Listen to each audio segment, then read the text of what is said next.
Thank you for being here this morning as we celebrate one of our faculty members' success.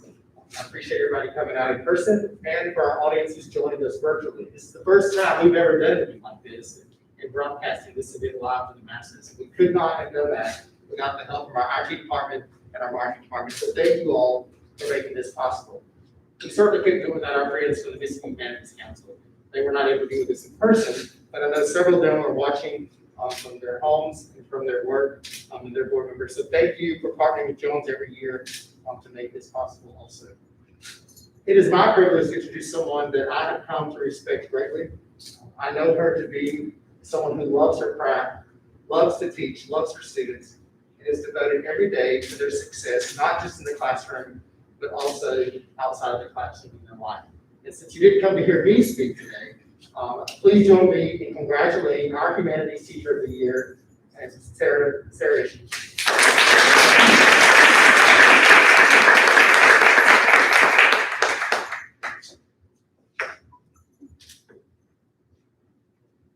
Thank you, everyone.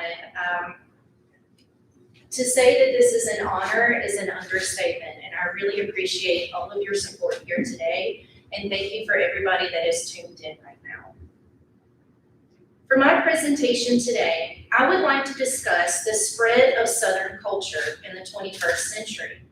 To break it down even further, I want to drive the point home that today's South is increasingly becoming part of the larger American culture, or simply put, the Southernization of America. Before I get started, please let me throw out a few disclaimers.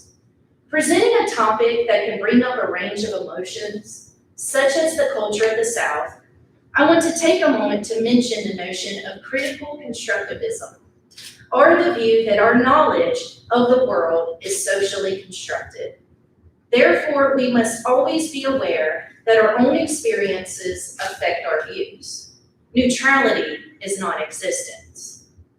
My purpose is to not paint a fantastical picture of the South while ignoring the negatives. The purpose of this is to show that today's South is actually not different from the rest of the country when it comes to many aspects, good and bad. Dealing with time constraints, though, this talk is geared more towards positive aspects of the South, instead of the same old lecture about Southern history concerning racism and lower socioeconomic problems. Should our past be forgotten or ignored? Of course not. The real question I present to all of you today is, how do we celebrate our present culture without downplaying or ignoring the horrors of the past? How do we say, yes, unfortunately that did happen here, but here we are today with our heads held high? To be honest, I don't have the exact answer. There's no magic formula, or this would not be an ongoing issue. For me, though, reconciling the past with the present comes from researching, studying, and understanding our history. Understanding how this region developed can help us answer the question, how did we get here today? While the South has often been othered, labeled implicitly as an undesirable variation to the norm of American culture, in recent years, it has become increasingly obvious that the South is just the opposite. It's actually the heartbeat of our country in some respects. Many practices and interests that were once considered specific to the South are now widespread throughout America. And for this lecture, I will focus on my two favorite parts of Southern culture, music and food. Now, before I get there, let's discuss, how did this integration of American subcultures happen? First, in an age of nearly continuous media influx, thank you, social media, we are inundated with images of people living in various areas, and therefore exposed to their traditions, cultures, and ways of life. Another possible explanation for this meshing of cultures is the transient nature of the American population.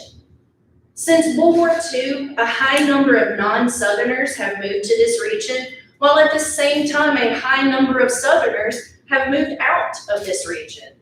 And we should know, everywhere we go, we take our manners and our traditions with us. Okay, as Southerners ourselves, we can debate until the cows come home about where the South actually begins and ends. And before I explicitly talk about the South, we must agree about where the South is. Some of us would say, should we really count South Florida as part of the South in Miami? And others debate, do we even include West Texas, maybe Oklahoma, Maryland, or Delaware? However, I know we can mostly agree that when the phrase the South is used outside the region, people will automatically think of the old Confederacy, the Civil War. So we can agree, for the most part, that's at least where the South is. And to be honest, it was really difficult to find a map of the South with Texas included. They're pretty stubborn about being considered part of the South, but so is Texas. Okay. Now, there are several different regions of the South. We have the Atlantic Coast Tidewater, Greater Appalachia, the Deep South, the Black Belt, the Mississippi Delta, the Piney Woods, Acadian Louisiana, which we call New France, and the Gulf Coast. And in our region, there are at least 11 different Southern accents. But the South is overwhelmingly becoming an urban society. Today, the living experience in the South increasingly resembles the rest of the nation.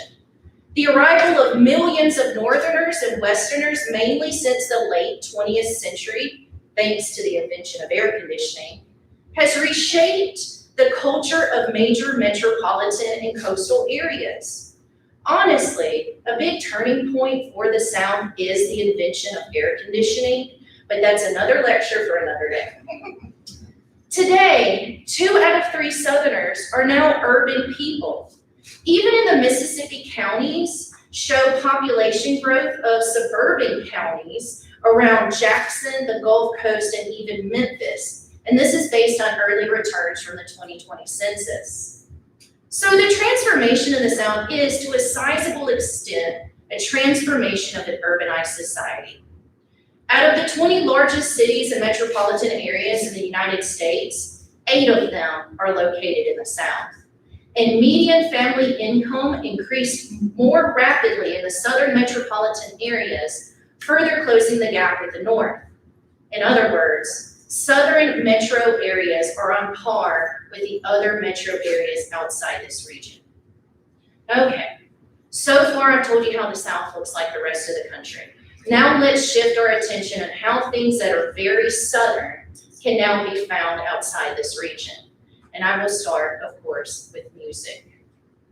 Now here in Mississippi, we are especially proud of our music traditions, the birthplace of the blues. From the blues, the genres of bluegrass, country western, jazz, rock and roll, and even rap and hip hop have grown. With that said, let's turn our attention to country music. Country music was once considered the voice of the South, but now country music can be heard on stations across the country.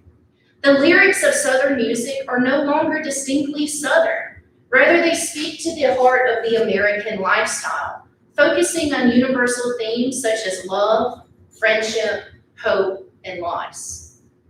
Just as listeners of country music are becoming more diverse, so are its singers. Popular country artists, Toby Keith and Reba McEntire, are from Oklahoma. Dierks Bentley is from Arizona. Gary Allen and Buck Owens are both from California, and even Keith Urban comes all the way from Australia. To further note the diversification of country singers, it is apparent that the genre, once dominated by white males, is also becoming more amenable to racial difference. Charlie Pride has been around for decades, but now we have Cowboy Troy, Darius Rucker, and Reezy Palmer. They've made a name for themselves in the ranks of country music. By no means has this genre become totally racially integrated, but it now incorporates more audiences than it once did, especially outside this region. Now, in the US alone, of more than 1,000 country music stations located outside the South, they are located all along the Pacific Northwest, as well in New England. The balance of the number of country stations on both sides of the nation and the inclusion of country stations in a wide variety of states from the Pacific Northwest to New England indicates that this genre of music that was once primarily to the South has definitely spread throughout America. And then we even have crossovers, like rappers as Lil Nas has made a crossover as a country singer. Speaking of rap and hip hop, Southern hip hop, also known as the Dirty South, originated from Atlanta, New Orleans, Memphis, Houston, and Miami. By the early 2000s, many Southern artists had attained national success. And as the decade went on, both mainstream and underground varieties of Southern hip hop became among the most popular and influential in the entire genre. By the mid-1990s, Atlanta had become a controlling city in Southern hip hop music. LaFace Records had given Atlanta a reputation as the Motown of the South, with acts like TLC, who taught us not to chase waterfalls, Usher, and Criss Cross, who told us to jump, jump. Local production crews such as Organized Noise that represented hip-hop groups such as Outkast and Goody Mob played a huge part in helping the South become a center for hip-hop music. Outkast became the first Southern artist to generate album sales like the powerhouse rappers from the East and the West Coast. By the early to mid-2000s, artists from all over the South had begun to develop mainstream popularity, with artists like T.I., Ludacris, Lil Jon, and Young Jeezy from Atlanta. We have Trick Daddy and Rick Ross from Miami, Lil Wayne and Juvenile from New Orleans, and 3 6 Mafia from Memphis, all becoming major label stars during this time. In 2004, Outkast won 6 Grammy Awards for their album Speaker Box, The Love Below, one of my personal favorites, including Best Album.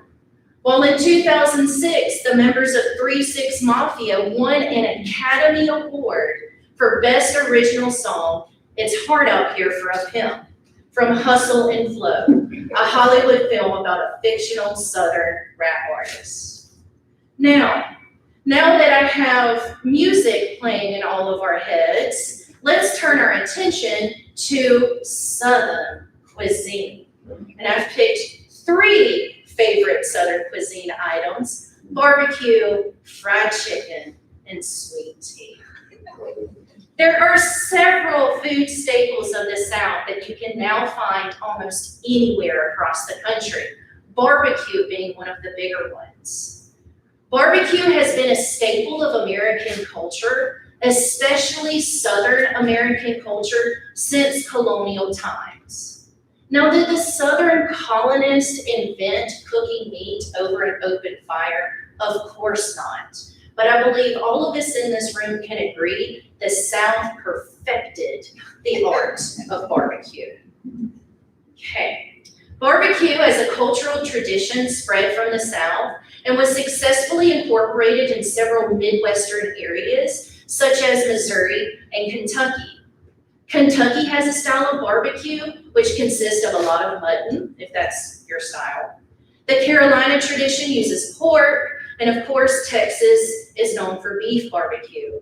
And don't get me started on the sauces. Now, California, believe it or not, is now claiming their own style of barbecue, particularly what they call Santa Maria barbecue. Now, this tradition comes from the Mexican cowboys in California before it was a part of the United States that had cattle ranches. So in California, their tradition now is they cook beef over their own native red oak, and they serve it with chunky salsa and pinto beans, besides the Southern favorites of collard greens, cornbread, and my favorite vegetable, mac and cheese. By the way, National Barbecue Day is May 16th. Fried chicken. This is truly Southern.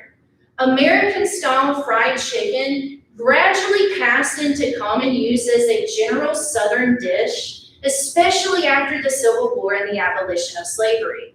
And its popularity will spread, mostly because fried chicken travels well in hot weather. And if it's one thing in the South, it's hot.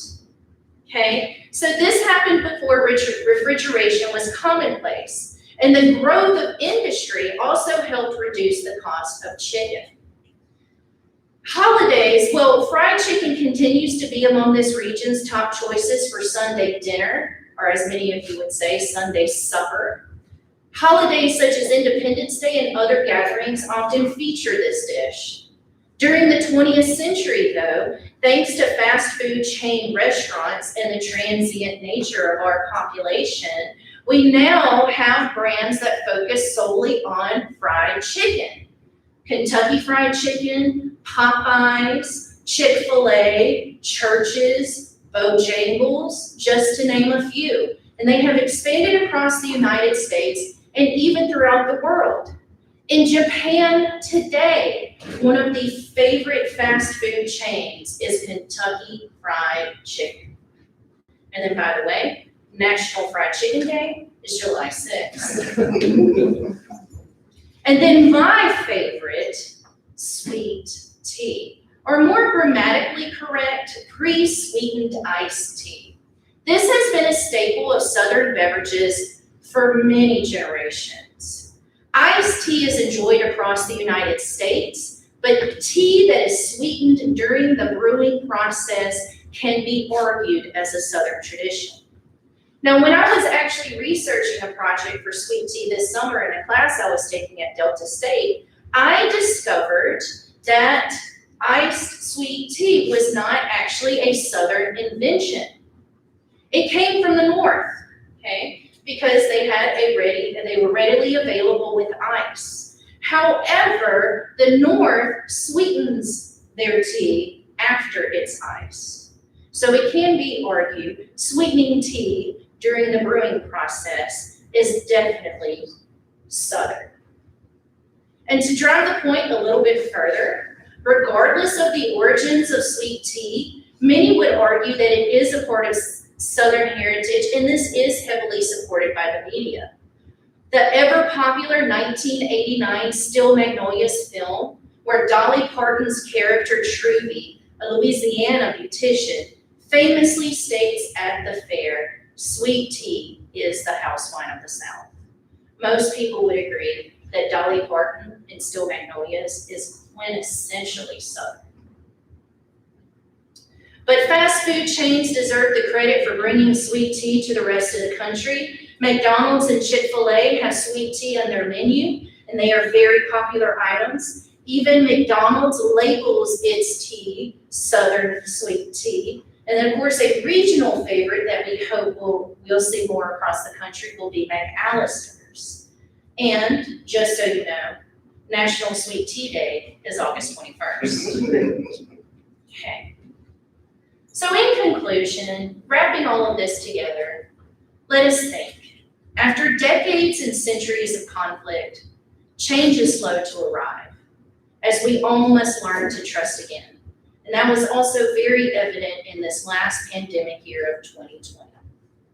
However, this change in mentality must happen in places other than the South too. To quote John Shelton Reed, "The South has no monopoly on racial and religious hate. More crosses are now burned outside the South than in it, and swastika painting has never gone down well in a region as patriotic as ours. While the South is moving in the right direction, it must still admit its shortfalls in regards to racial equality and socioeconomic issues. But so must the rest of the United States."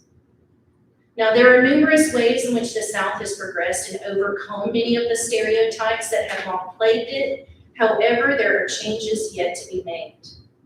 And let me leave you with one of my favorite quotes from one of my favorite Southern historians, Timothy Tyson. If you're really into Southern pride, if you're a bone deep Southern chauvinist like myself, your new, fully integrated mental South will come with immense advantages. You get to keep Eudora Welty, but you get Richard Wright too. You still have Faulkner and Thomas Wolfe, but you get Margaret Walker and Zora Neale Hurston. Elvis is still on the team, but you get Muddy Waters and James Brown and Sam Cooke. You hang on to Billy Graham, but you get Martin Luther King Jr. too. You get to stand by your man with Tammy Wynette and kiss an angel good morning with Charlie Pride. You keep country music and NASCAR, but you also get spirituals, gospel, blues, jazz, rock and roll, and a whole lot of hip hop. You get the picture. When you start adding it up, you realize that Southern culture, properly considered, actually more or less rules the world. If we could manage to hang a meter on Southern culture, we'd be as rich as Arab oil sheikhs. Thank you so much for your time. It has truly been an honor to talk with you today. God bless, and go Bobcats.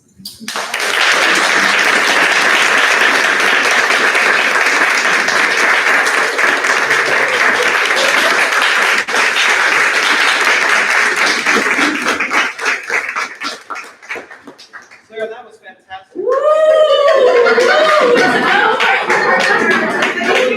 Amazing.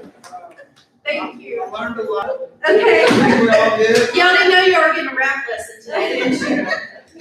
And it was timely. So, Yes. and Sarah and I have known each other a long time. I remember, some of y'all may not remember, but we used to have this movie on campus. It's where the volleyball court is right now. So if you dig deep enough into the sand, you'll find a photo.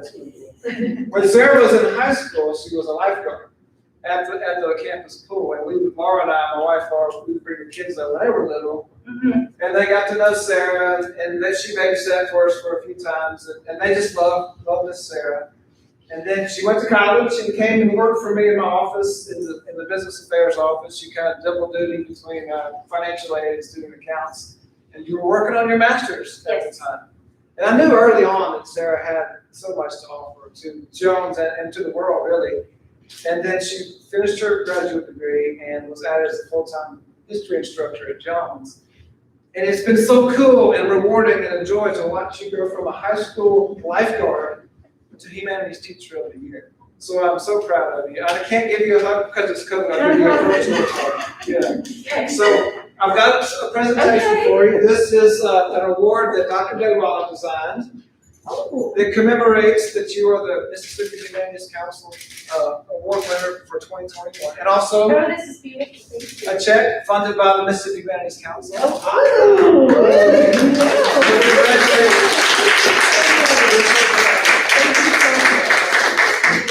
We're pleased to have Dr. Smith with us today, and Dr. Smith is going to recognize some folks and close out the program. Ladies and gentlemen, our president, Dr. Jesse Smith.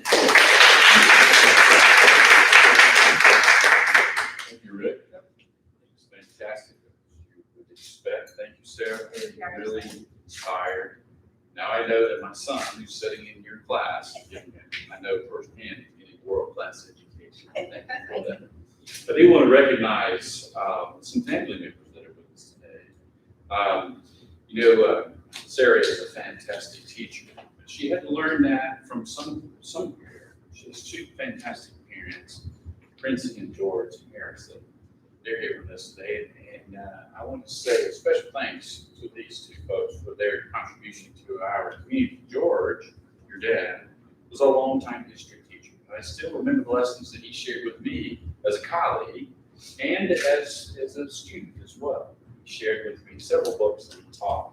He's very passionate about his teaching. Obviously, you see it transpire today. It's good to have you, Lisa, with us today. We're very honored that you are with us. Very thankful. And to the esteemed faculty of the Social Science Department and Humanities Department, thank you for what you do, because there's nothing more meaningful than what you do today. And lastly, somebody that is smart enough to go toe-to-toe with Sarah, Josh. Man, let's go. I tell you, as I have heard George say, you married over your head, you outmanaged your couple. You agree? Yes. Sarah's brother, John, is here. John, I apologize. John, it's been a while since I've seen you. I didn't recognize you. You were wearing a mask. It's not. So all of you that are here today, thank you for being part of it. And Ms. Youngblood, Dr. Deb Wilder team, thank you for putting together another fantastic program. So I'll turn it back to you. I think that's it. All right, well, free to go. Have a great Well, day. actually, we're gonna take some pictures with this award and family members. Yeah, that's Okay.